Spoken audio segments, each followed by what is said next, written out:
What's up, everybody, and welcome to another episode of Scouting the Fins. It's 4th of July weekend. I hope you guys are having a great weekend so far. Fire up the meats on the grill, have some, laid back, chill time with the boys and the family. I'm joined by my co host, Coach, today. Hey, look, funny that you say it should be a laid back and chill time.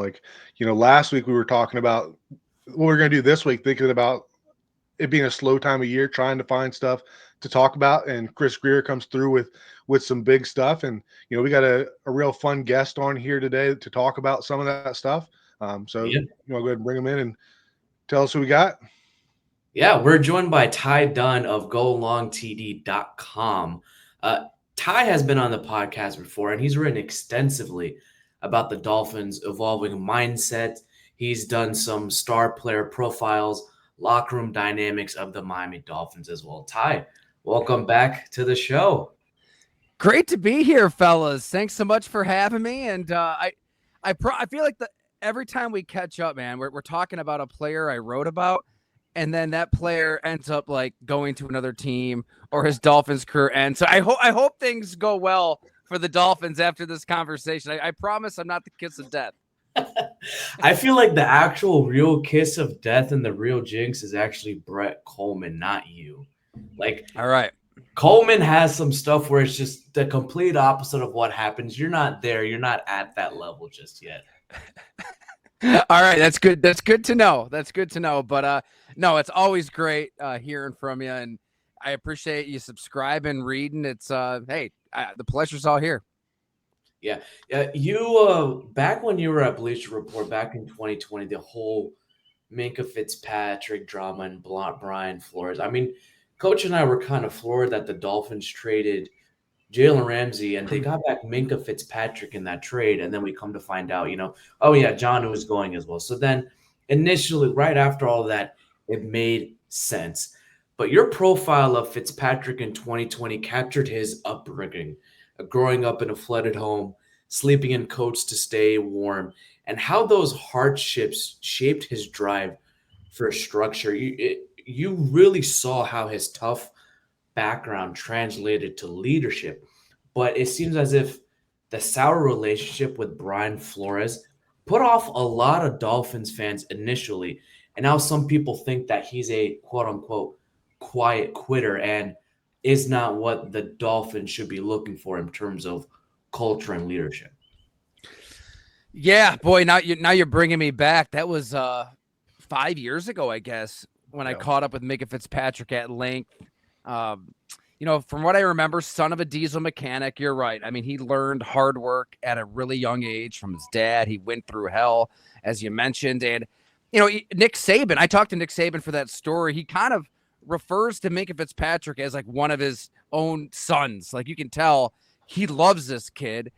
Raised him up as a player, as a person, believed that he could go down as one of the greatest safeties in the sport. I don't think Nick Saban is just kind of throwing around praise like that willy-nilly. So the point being, Minkah Fitzpatrick, I think, does embrace hard work. And he was excited. From what I remember in our conversation way back then, he was excited for Brian Flores. Like, he saw what Brian Flores was able to do as a defensive coach with New England, wanted to give this a chance, but could tell very early on that he wasn't being utilized the right way. He wanted him kind of near the line of scrimmage, in the muck.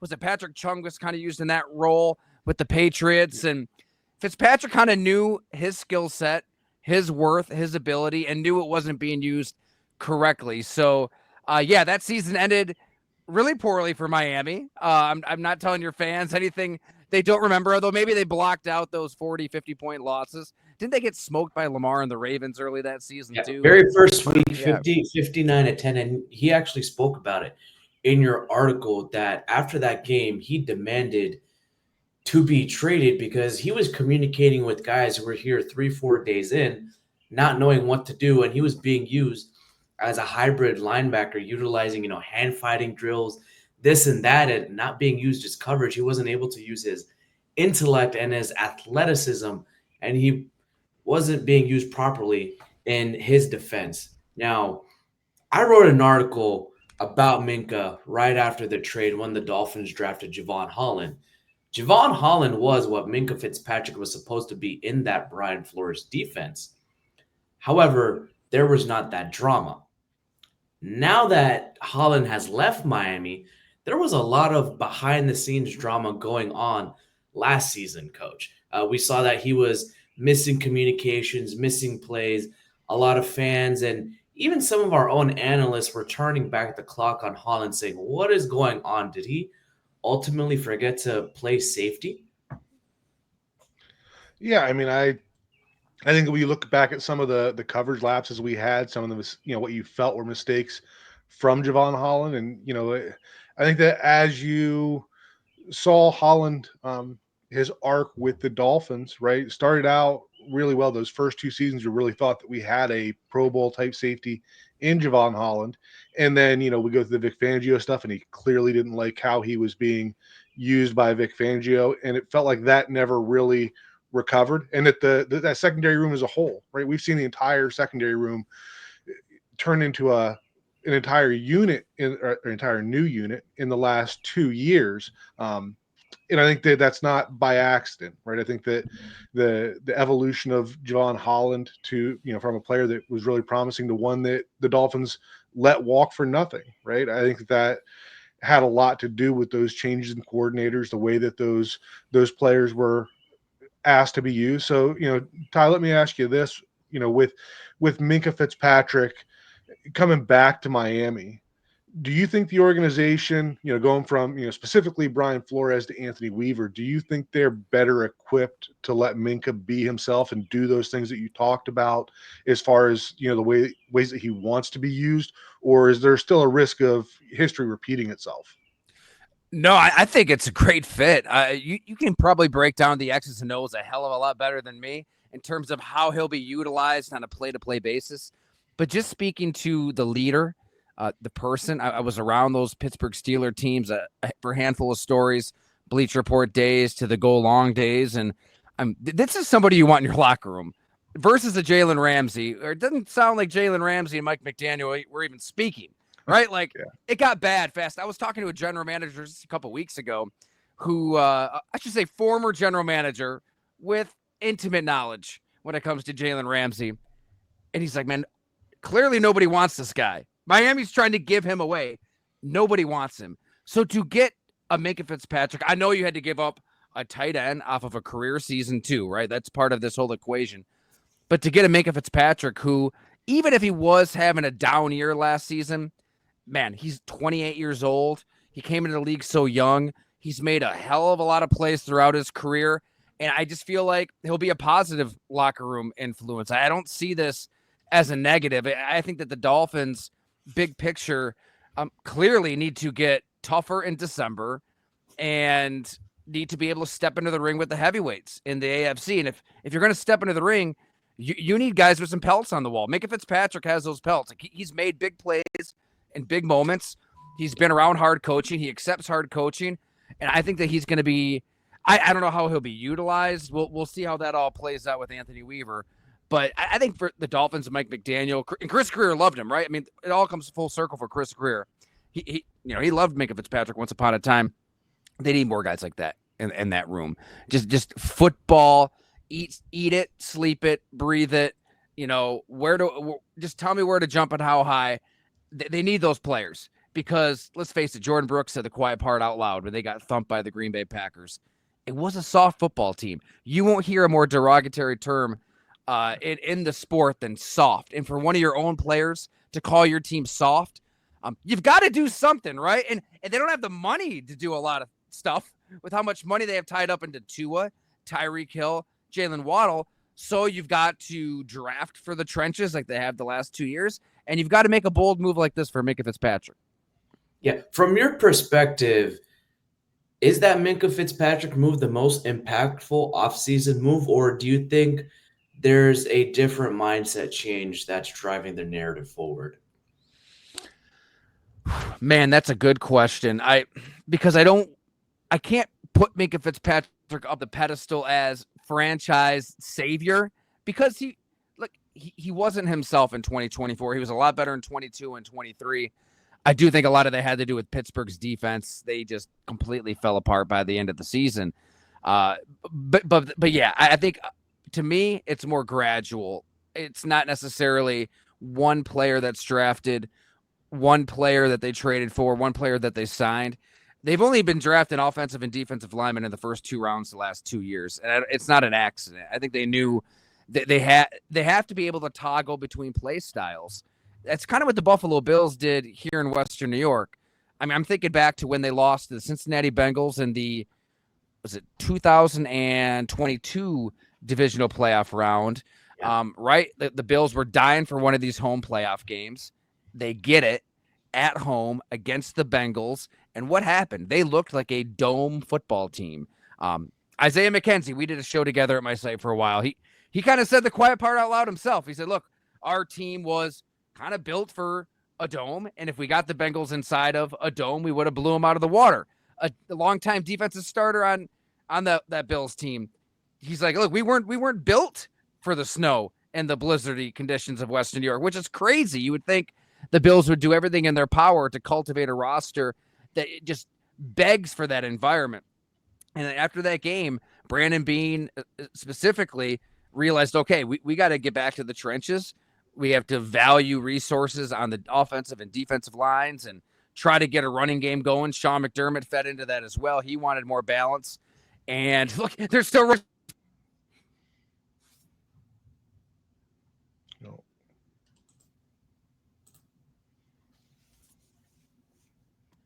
There we go. He's back. Can you hear me now? Yeah, he's back. Yes, sir. See, I get You were getting too excited, man. Your mic just blew out. But like, I promise I'm getting to a point here. Like, very quickly, 2 seasons, the Bills built an offense that's capable of winning in any conditions. They ran the ball about as well as any team in the AFC last season.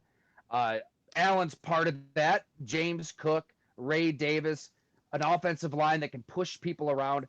And it really was a big picture kind of ethos philosophy from up above. And I think in 2 years, you can flip it. If you're the Miami Dolphins, yeah, you're going to win with speed, and they've been leaning into that speed. It's not like you have to all of a sudden turn into the 1970s Bob Greasy handing the ball off to Larry Zonka Miami Dolphins. But clearly, in December, you got to be able to run the ball. You've got to be able to win a different type of game. We'll see if they're able to do it, right? Like, we're not going to know if this all pays off until then. But I do like the fact that they've been drafting players on both lines, defensive especially. I love Grant. Their scouts who really believe he was better than Mason Graham even on that Michigan defensive line. It's not sexy. It's not fun to talk. What's fun to talk about is Mike McDaniel just inventing plays on the fly and dropping 70 points on the Denver Broncos. But they learn very quickly, you've got to be able to win a different type of football game. I don't know if they'll be able to. We'll see. But they're definitely trying. And I think it is a lot of these incremental kind of changes over the course of 2 years that can get them there. Yeah, and you were you said about being able to run the ball late in the season, and kind of go into a tweet that you had a few days ago in response to Raheem Mostert and what he said about the way the Dolphins treat Pro Bowlers. You said, the Dolphins are rolling with Devon Achane while tapping the brakes on Mostert, and that was an obvious correct decision. And you said Jaylen Wright could also be dynamite, right? What do you see in Jaylen Wright? Man, I love Jaylen Wright. Had a chance to speak to him ahead of that draft, and this is somebody who went through the grime himself. You're right. You mentioned the Minkah Fitzpatrick backstory. I mean, Jaylen Wright and his father were basically homeless for a couple years. He's just sleeping on the floor of a friend's house. I mean, he went through it in his personal life, but as a player, I mean, he can run with power. Like, he's the fastest running back in that draft, but he can run with some power and he can fly. So you can just imagine how he's utilized in this offense with an increased role. But yeah, I mean, the Raheem Mostert tweet, it just cracked me up. I was actually driving. I don't know where we were going with the kids, and it was on ESPN radio. They mentioned the tweet. I almost didn't believe it at first. Like, what? Like, Miami did the absolute right thing objectively by every measure, where a running back has 1,000 yards and 18 touchdowns, but is going to be 33 years old. You sign him to exactly the deal you signed him to. 1 year, $4 million. Let's see if you can do it again.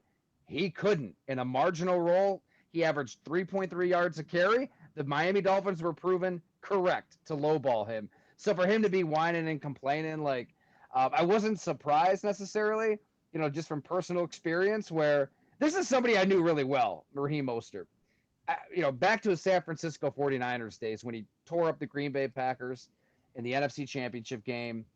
We went out to dinner out in San Francisco ahead of the Super Bowl. Unbelievable backstory himself. I mean, he accidentally shot himself in the toe, never knew his father, all kinds of crazy stuff before he even gets cut by 6 teams and survives. So he is an inspirational football story. But then, I saw him in Miami when I was doing a 2-parter on Tua Tagovailoa in 2022.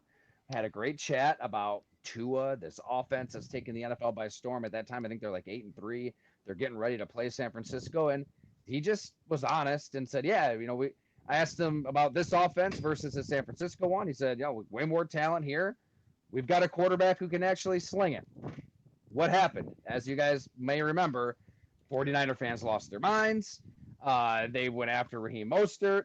And this always breaks my heart, guys, when a player is honest in an interview, on a tape recorder, by the way, and they feel the need to backtrack and say they were taken out of context and say, oh, he left out the part about me praising Jimmy Garoppolo. That never happened. He never praised Jimmy Garoppolo once. So he blasts me on Twitter. He goes on San Francisco radio and is doing damage control. And I didn't say a word. I didn't want to declare war then.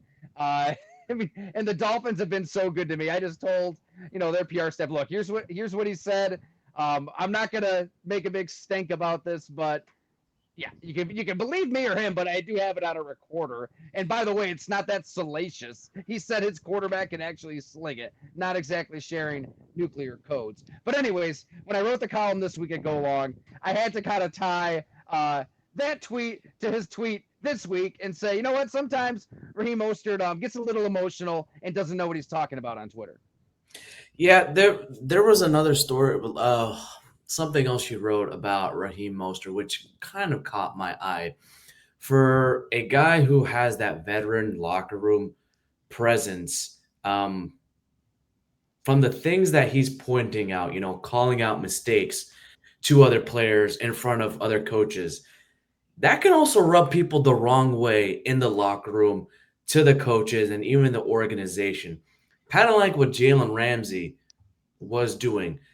Do you feel like that potentially with the departures of Ramsey, of Jonnu Smith, who was asking for more money, and Raheem Mostert is addition by subtraction for what the Dolphins want to build? Hey, you said it exactly as I intended to write it. That is absolutely addition by subtraction, in my opinion. Yeah, there's a player on that Miami offense who vividly remembers Raheem Mostert going out of his way to shout out when one of his running back teammates made a mistake if he noticed their position coach wasn't watching. I mean, that's not being a good teammate. And guys, they don't forget stuff like that, right? Like it's a small thing that can metastasize into a big thing, and I don't think you want those guys in your locker room. And the Jaylen Ramsey stories are numerous, and I think Jacksonville obviously was willing to put up with it for a while because he was one of the best cornerbacks in football. With the Rams, he was still one of the best corners in the league. If you get a guy like, let's face it too, the cornerback position especially, you're probably going to have some stuff to you. Like you're going to be rugged from a personality standpoint. You better be, because you're out on an island. Every rule is against you. If you breathe on the receiver too much, you're going to get flagged. Like, I get it why some of these guys have a few screws loose, but at some point, you only tolerate so much, because if that talent starts to slip, if they lose a little bit on their speed, on their ability to change direction, on their ability to lock down, you're not going to put up with the stuff off the field. So it was worth the gamble for Miami. I loved it when they acquired Jaylen Ramsey. This was a team going for it, clearly. But it was time to move on, because I'm sure Chris Greer and Mike McDaniel, they can't come out and say it, but they're in a transition. Like, they had the quarterback on the rookie deal. they did the right thing. They spent like crazy. They were aggressive. They tried to add pieces to win now with that quarterback on a rookie deal. They pay the quarterback, and now it's kind of on Tua Tagovailoa to lift up everybody else. I mean, that's the bet. It can go either direction with Tua, but yeah, like he's got to be the one that lifts up everybody else, and we'll see what happens with Tyreek Hill. I mean, if the right deal came around, I wouldn't be shocked if they entertained an offer. But I think that they are kind of having it both ways, and it's an okay place to live. Like they're trying to win, and they could win this year. They've got A-level talent on both sides of the ball, but they also do have to sort of retool, reload, and change up that locker room chemistry in a positive way because these are two players that the juice wasn't worth the squeeze for either one. Yeah, I think you're spot on as far as the the roster reset, whatever you want to call it. They're moving to the next phase of this roster building. I know we're running a little bit of short on time with what you have here, and I didn't want to let you leave without talking about tight ends a little bit. You wrote a book back in 2022, In the Blood and Guts. You also wrote an article back in May of this year about Julian Hill, and Julian Hill is a very polarizing topic among Dolphin fans. Obviously needs to improve on the field, but I think that anybody that's really heard his backstory and read your article, I think would really be rooting for this guy. And like I said, he's got to get better on the field, but just wanted you to talk about your experience with Julian Hill a little bit and how, whether you feel he's got what it takes to develop into a starting caliber tight end. Yeah, you know what, Eric? I had no idea that he was as polarizing as he is until I wrote that 3-part series, and a lot of Dolphin fans were like, "Oh, I don't want to hear about Julian Hill." Look, this is somebody who has a life that is made for HBO, made for the movies. My jaw was dropping several times over when we sat down to really dig into his past. I mean, he is quite literally out to save lives. He wants to save the lives of kids today down in South Florida who in so many ways are living the life he did in Fayetteville, North Carolina when he grew up. People can check out the series. It's at GoLongTD.com with Julian Hill. But he was homeless for his entire childhood. And his mother had some very severe drug issues, in and out of rehab, still trying to do what she could for her son. Hustling, home to home to home, just a friend of a friend, somebody who would let them sleep on a floor here, sleep on a floor there, literally sleeping with the cockroaches. One of their trailers they were at one point was just shot up. Everybody survived, thank God. Another story where somebody just went up to the family's vehicle and just took a bat to it, just absolutely knocking out all the windows. And tomorrow was not promised, and that wasn't even the worst of it. It was hard to listen to. I'm sure it'll be hard for people to read, but he saw some domestic violence up close. I mean, his mother was just brutalized in some pretty awful ways. Different friends, different boyfriends, different people they were living with. Gets out of that situation. He's basically saved by Paul and Shannon Schaefer there in Fayetteville, lives with them, gets his life back on track. But yeah, you fast forward today, and we spent some time at his house, the foundation down there in Miami, a children's home, and they're basically taking in kids who have been trafficked in Florida, throughout the country. Some unbelievably sad stories that they shared. So I think Julian, at the end of last season, you kind of referenced it. He went through his ups and downs as a player. Once he kind of connected with these kids at his house and was able to see what they've been through, kind of relate in a way that every guest speaker, every adult that comes through that talk to these kids cannot relate to these kids. He was able to, and he's developed some real friendships. Once he kind of did that, I think his life in general has kind of been turning around since then. He's kind of getting back in touch with his purpose in life in general. He wants to save lives. He's doing it day to day. He's building real relationships with a lot of these kids who have nobody, right?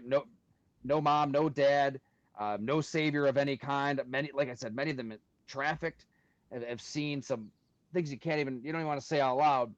I think that's really helped him in a huge way. And it can only help you as a football player, right? Football's trivial when we're talking about this all, but I think he is in a really good place to contribute. I know it's his goal to be the best blocking tight end in football. Like, not many tight ends have that as a goal. Like, catching the ball would be gravy in this offense. They got a lot of other guys who can catch the ball. He wants to be in the trenches and shove people around. That's what the Miami Dolphins could use in November, December. Yeah, I read that three-part series, and that was very heavy on the heart, very heavy on the shoulders, and I learned to give him some grace for some, on the field mistakes that he would make. And Chris Greer and Mike McDaniel talked about that. Some of the on-field mistakes that he made, they're correctable, and his mistakes on the field weren't even the worst of it. And last thing before you go, Ty, you writing these threads, together with these stories of accountability, adversity, and agency, from Tua to Minkah, from former Dolphins and Raheem Mostert and David Long to now Julian Hill and even Zach Sealer. We didn't even get to mention him yet. But what does this mosaic of players that the Dolphins have collected, and even including some of their draft picks, like Jalen Wright, Zeke Biggers, and even Quinn Evers, who was facing, adversity at Texas last season, tell us about the culture that Miami is trying to construct and if they can find that identity this season. They have to become a mentally tough football team, right? It's easier said than done. I've never sat down with Chris Greer or Mike McDaniel. I would love to, but I always thought that Brandon Beane here in Buffalo put it best when he was kind of at a transition point with the Bills, and they let a lot of veterans go, and they were going to be leaning on some younger players. The metaphor he used is it's a true chemistry experiment. Like, you're going to need a little bit of this, a little bit of that. Like, you don't want all choir boys. You don't want all Boy Scouts. You don't want everybody with an absolute clean, never swore in their life, absent rap sheet. Like, you do need some dogs. You do need somebody with an edge to them. Yet you also do need those culture setters who are going to show up at 4 a.m., 4:30 a.m. to work out, to watch film. You hope it's one of your best players because that's going to bring along other guys and say, oh, look, if that guy's doing that, I better do the same thing. It's got to be a blend, right? It's got to be a mixture. And maybe the Dolphins are getting there. Something's missing. I think it's lazy to just sit here and say Tua stinks. Tua can't win in the cold. I've seen Tua play well in the cold. A couple years ago, it was snowy here in Buffalo. He came and played really well. I mean, and then this past season, it wasn't cold when he came to Orchard Park, but the Bills, I mean, they've been dominating the division, and they needed a 61-yard field goal from Tyler Bass to beat Miami. I think Tua was 25 of 28 that game, and this is off the latest concussion. Like, he played really well last year for a 7, 8, 9-game stretch, statistically about as well as any quarterback in the AFC. So, I don't know. I feel like you can win with Tua. The mistake isn't paying him. I think there's a lot of GMs and a lot of teams that would have paid Tua $55 million a year, but they have to somehow keep finding the right personalities to fill out the roster. And when they win for it and they were aggressive and they're going after the Jaylen Ramseys of the world, you're going to miss. You're not going to hit on everybody. But maybe now through some of these drafts, some of these draft picks that aren't necessarily going to make great headlines, they're getting there. I think they love the fact that nobody's talking about them really this year nationally. I mean, right? I mean, the last few years, it's expectations have been sky high. They're flying under the radar can be a good thing for the Miami Dolphins in 2025. Yeah. Ty, you're reporting layers in the personal grit behind the stats. This is exactly what moves this beyond just a football podcast. We talk about the X's and O's, but we haven't really dug deep into culture and the identities of players and even personalities. Where can our listeners follow you and your new profiles at? I appreciate it so much for having me on. Just GoLongTD.com. Definitely have to tap into these Dolphins as much as possible. I forgot about the Zach Sealer story that you referenced there. Man, that was really cool getting to know him. He's everything that you'd want down these lines, right? Like Ferris State. From what I remember, the weight room there, it was like a dungeon, right? Just dusty, Rocky Balboa-esque.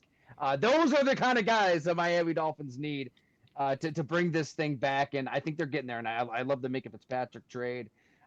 Look, Tua, the concussion conversation, we could spend hours getting into all of that. It's his choice, right? It's his body. It's his brain.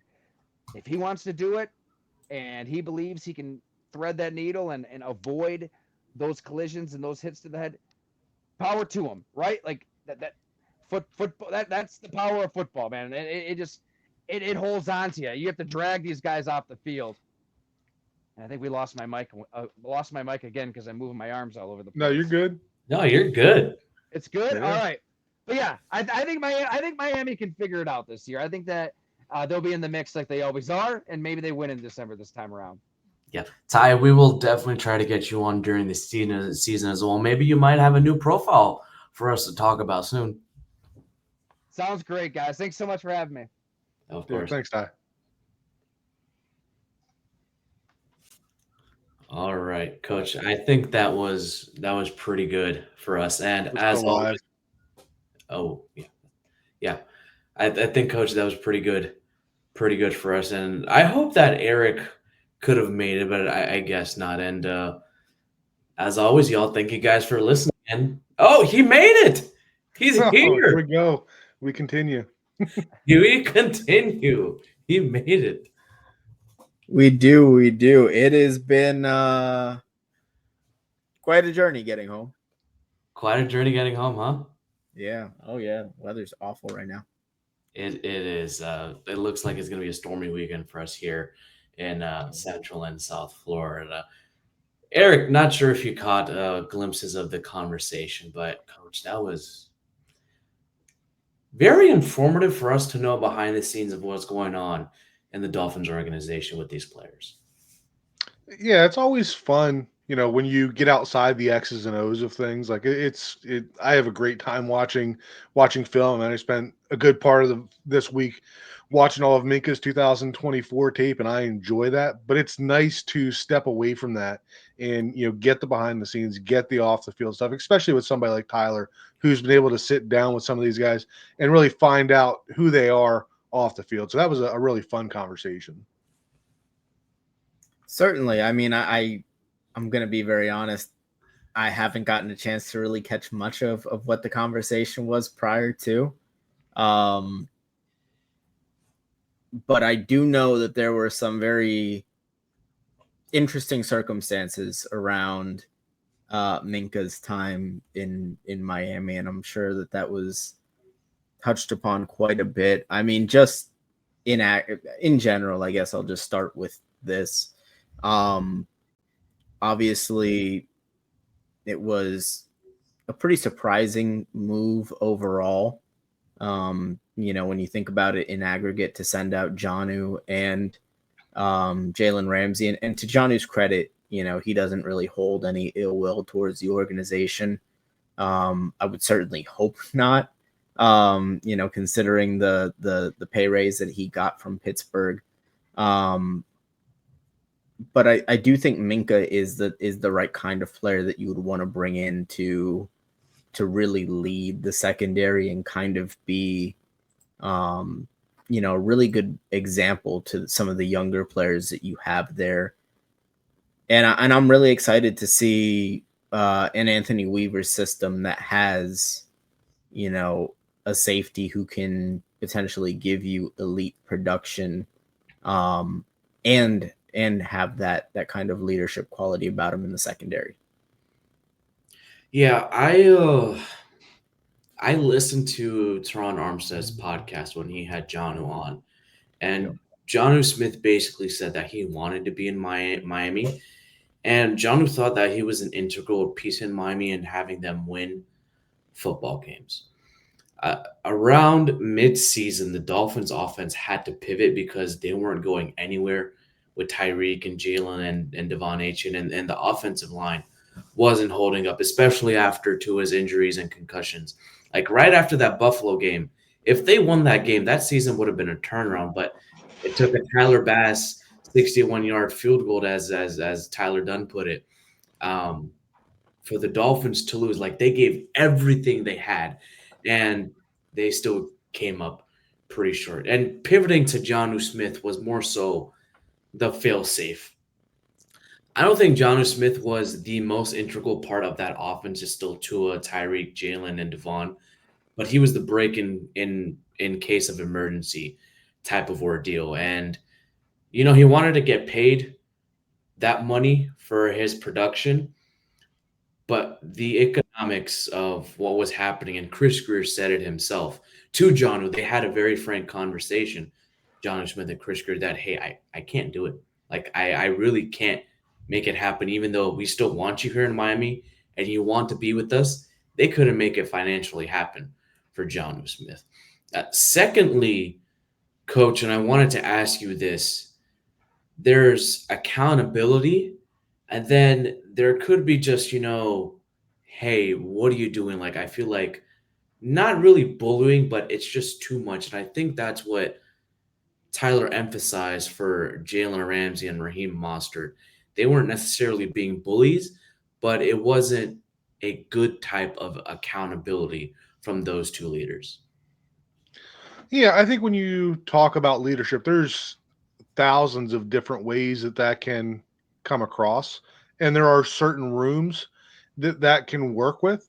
I think that if you are, you know, some of the more brash personalities, I think that if you get in a room that has other strong personalities, that can work. Like, I think that Javon Holland, for example, probably related pretty well with Jaylen Ramsey because Holland was also a pretty strong personality there. But when you look at everybody around him, I don't know that everybody really saw that the same way. And as a a relatively new guy coming in, right? I don't know that you earn the right to treat people that way in terms of being really direct with them. That's really tough to do, right? So you got a guy like Calais Campbell that can come in and do that, but I don't think he did it in the same way.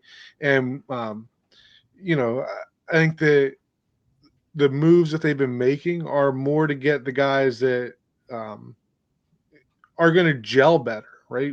Tyler talked about addition by subtraction. We talk about what Mostert was doing there, calling other players out, right? That doesn't sit well. Like, maybe if you're a more established team and that's the culture of the team as you've built up to that, you can get away with that. But when you're a team that's been struggling to get over the hump and you're a player that's no longer performing at the level that you were, right, then you being that person doing that just I guess kind of comes across as bitter a lot of times. In the high school world, like we have, there's times that upperclassmen lose their positions to a younger player, right? And you can tell the ones that accept that well or receive it well. Not they receive it well, but they accept it and they're still going to try to be the best teammate they can be, and they're going to try to find ways on the field versus the ones that, I don't want to say sabotage the players that are out there, but we've talked about Mike McDaniel and a Tiger changing his stripes.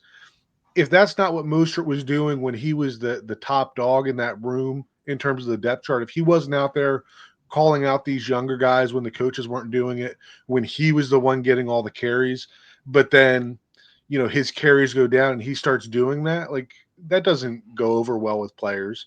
And as far as Jonnu, like I don't have anything bad to say about Jonnu, but I do think that the way that I listened to that podcast with Tehran as well, and he said multiple times that it wasn't about the money. He talked about when he left New England wasn't about the money. He talked about when he came to Miami that he could have gone somewhere else and got more money.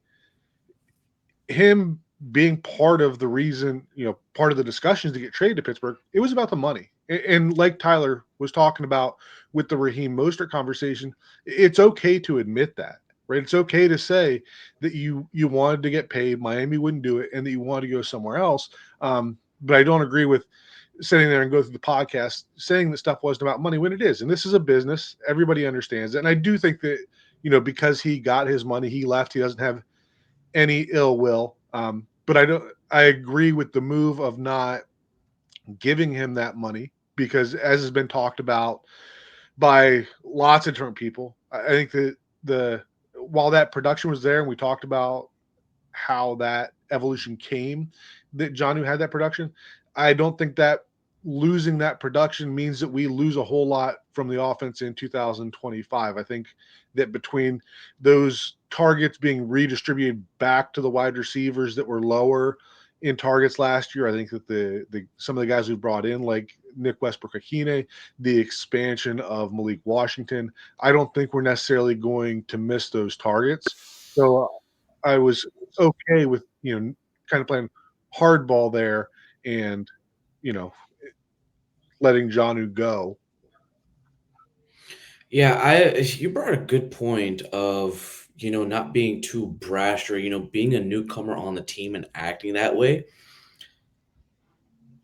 Dave Hyde pretty much said that Jaylen Ramsey was late to team meetings, same way Tyreek Hill was, but Tyreek Hill was on the team for at least a year and a half, 2 years, knew how the offense operated, and was basically the top dog. Jaylen Ramsey, being the top dog as he is, Hall of Famer, no doubt, but being that new to the team, you can't be late to practice like that, man. You can't be late to team meetings like that. And not only that, going MIA on your players, going MIA, missing in action, even throughout game week, it rubs it the wrong way. Granted, fantastic player, personality not necessarily the best mesh in Miami, and that's okay to say that. Were the Dolphins able to get good, decent play out of Jaylen Ramsey? Yeah, he played hard on every snap, but then there was the issues of last season wanting more money, faking a potential ankle injury. Jalen Ramsey's not going to say he didn't fake it, but along the line, subtly, we kind of knew, and the Dolphins kind of rewarded him with that money, saying, he's a top dog, he's the best player on our secondary and potential best player on the defense. Well, now you're rewarding that type of behavior, that type of culture, and it lets the younger guys believe that that's okay when it really isn't. So changing those tiger stripes for Mike McDaniel, the Dolphins organization, even some of the players that are left over after those players have left, it's going to be a hard transition. And I don't know how you're going to build that accountability. As a people manager myself, these guys can point to the culture back then and be like, now you're just a complete 180 different. That's still going to leave a sour taste in people's mouth. Eric? Yes. I'm hoping that my internet issues have been solved for the time being. I've cleared everything on my browser, so hopefully I don't get kicked out this time around. I'm pretty sure it's not my internet. But you do make a good point regarding the players, that who you have as leaders in your locker room matters, and it matters a lot, right? Especially when so teams show their priorities. Let me just rewind here for a second. Teams show their priorities in terms of by who they pay. And that's the biggest message that can be sent to anyone. And it's a message that gets sent to your team. When a guy is paid, the guys in the locker room know, okay, this is the organization's guy. And Jaylen Ramsey, as you mentioned, ankle injury, no ankle injury, we'll leave that, to what it is between him and the organization. Fact of the matter is, he got paid for doing that. And when you reinforce that kind of behavior and that kind of attitude, then it's an example that gets set for the younger players.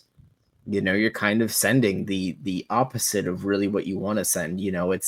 It's Jaylen Ramsey, he did all that and he got paid. Now, granted, he performed on the field, and that's got much more to do with it than anything else. But at a certain point, okay, the guy says, yeah, well, Jaylen can get away with this. Well, maybe I can get away with 80% of that. Maybe I can get away with 60% of that. And it's a problem because you don't need your third and your fourth corner, being those guys. It's one thing to have one of those guys in a position. It is not Eric's day.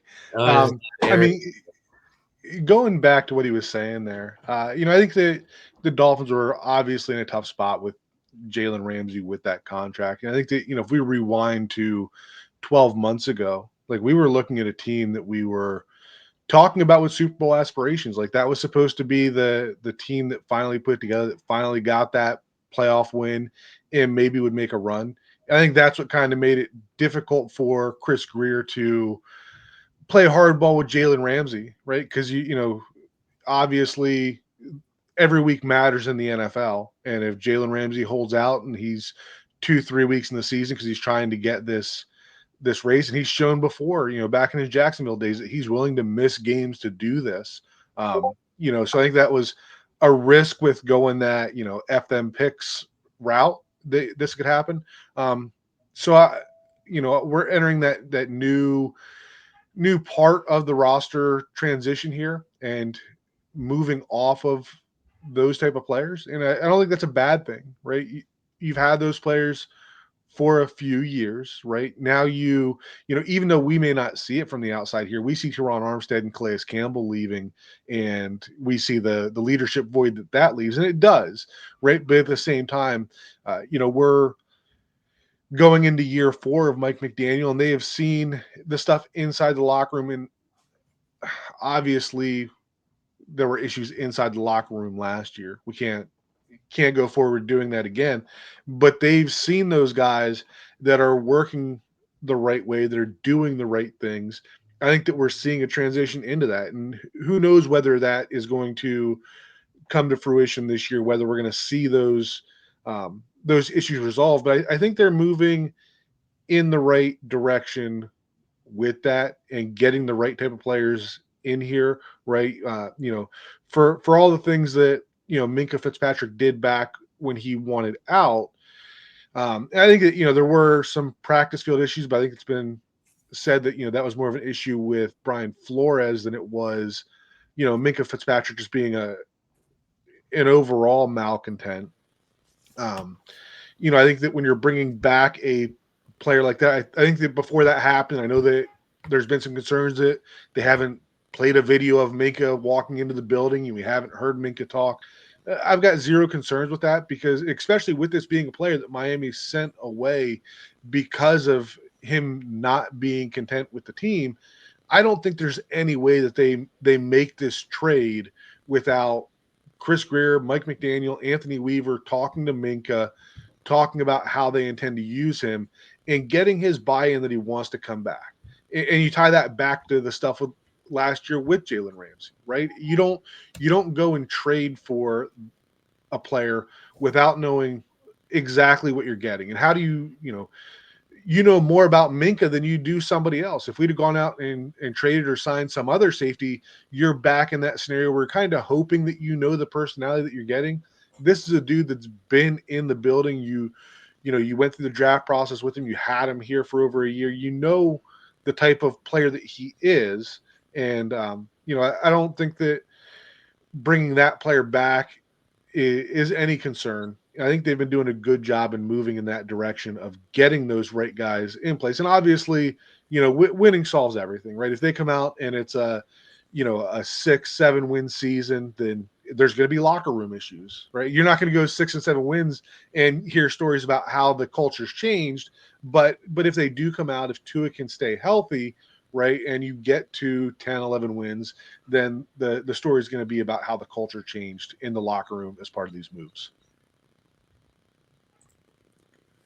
Yeah, certainly. I think, when you look back at Minkah's time in Miami, it's kind of one of those things where just about everyone that you talk to that is kind of plugged into the organization kind of feels like Minkah was a little bit of a casualty of a rift between the coaching staff and the front office at the time. And it's a shame that he kind of got caught up in that, because by all accounts, he is a guy that's kind of that, exemplary locker room guy. You hear nothing but good things out of Pittsburgh with him. And, one of the ironic things that you heard in Pittsburgh was, he was being praised for his versatility, which when he left town was something that, it was, whether it was a legitimate reason or it was just a scapegoat thing, it was, he doesn't want to be that in that versatile role where he's being played all over the field. I don't know if I'm sure he has a preference on how he's used within the system, but and this is something that I think a guy like Mike Tomlin and I think a guy like Anthony Weaver kind of understands. You get more out of a guy when you just kind of know how to talk to people. That goes a long way towards, hey, listen, we know you really want to do this, but we think it would be extremely helpful to the defense if we were able to use you in a variety of different ways depending on the circumstances, rather than just coming in, yeah, this is the way it's going to be. You don't like it, too bad. Because it's just like in any job. Nobody wants to be talked to like that in any position. And so I think it's going to be completely fine bringing him in. However, Anthony Weaver chooses to use him, I think for, to Minkah's, satisfaction, I think he's going to be used more in the way that he prefers to be used, kind of as a deeper safety. But I don't think as far as, any kind of attitude issue or doesn't want to return to the organization. Like, I have no worries about that whatsoever, that he's, sour about returning to the organization. Yeah. I think we're going to see what happens throughout this entire training camp portion once the Dolphins do go back to live ball activity starting towards the end of July. It's going to be interesting to see what happens throughout this training camp process and preseason. Some of the news and rumors, and once the press conferences start happening from the media, when we start pressing the players, general manager Chris Greer, and even the coaches Mike McDaniel, Frank Smith, and others. Folks, go ahead and enjoy your July 4th weekend. Stick with us here on Scouting the Fins, part of the 3 Yards Per Carry podcast, also part of the 5 Reasons Sports Network. As always, y'all, go Fins.